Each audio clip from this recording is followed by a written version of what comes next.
A sad time at the Lowry Park Zoo for workers there and anyone familiar with the chimpanzee exhibit. Kiva, a young female chimp adopted by the zoo in 2015, was found dead early Wednesday morning. Apparently, she was the victim of a fight with another one of the chimpanzees.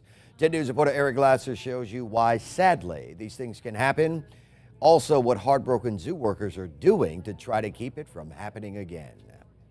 It's a huge responsibility. Kiva, the chimpanzee, was adopted by Lowry Park Zoo 2 years ago when her mother abandoned her. She was sent to Tampa, raised first by zookeepers. And then again, as she developed and became more like a chimp, it was time to put her in with the group. Kiva was successfully fostered and often protected by an adult female named Abby. But visitors were saddened to find out that on Tuesday, Kiva was apparently attacked and killed by one of two of the other adult chimpanzees that she'd been placed with overnight. Oh, that's so awful. The shock that much harder to bear, say zoo workers, since there were apparently no previous signs of aggression or trouble. Nothing that anybody picked up on that, led us to think that this could have been a possible outcome. Zookeepers say violent behavior, including fighting, is common among chimpanzees, part of establishing their social hierarchy. Sadly, in some cases, especially an adult taking on a young chimp like Kiva, that can be fatal. And they can be very hard to read.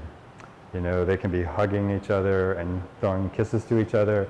And then, within a matter of hours, we can have events like we had. The zoo says for now it's going to keep the rest of the chimpanzees together in their normal routine, but they are bringing in a new, fresh set of eyes to take a look at the circumstances, their living conditions, and see whether they've missed something. The facility, is it the composition? Is there something that we need to get better at? Experts say the chimps are highly intelligent, likely capable of recognizing, even mourning, Kiva's death. Zoo visitors say based on the group's behavior today, that doesn't surprise them. Yeah, they did look sad today.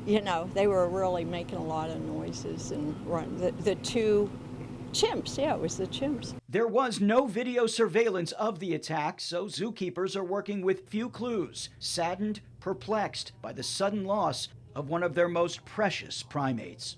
It's possible that we could do all this work and we still might not understand this. In Tampa, Eric Glasser, 10 News.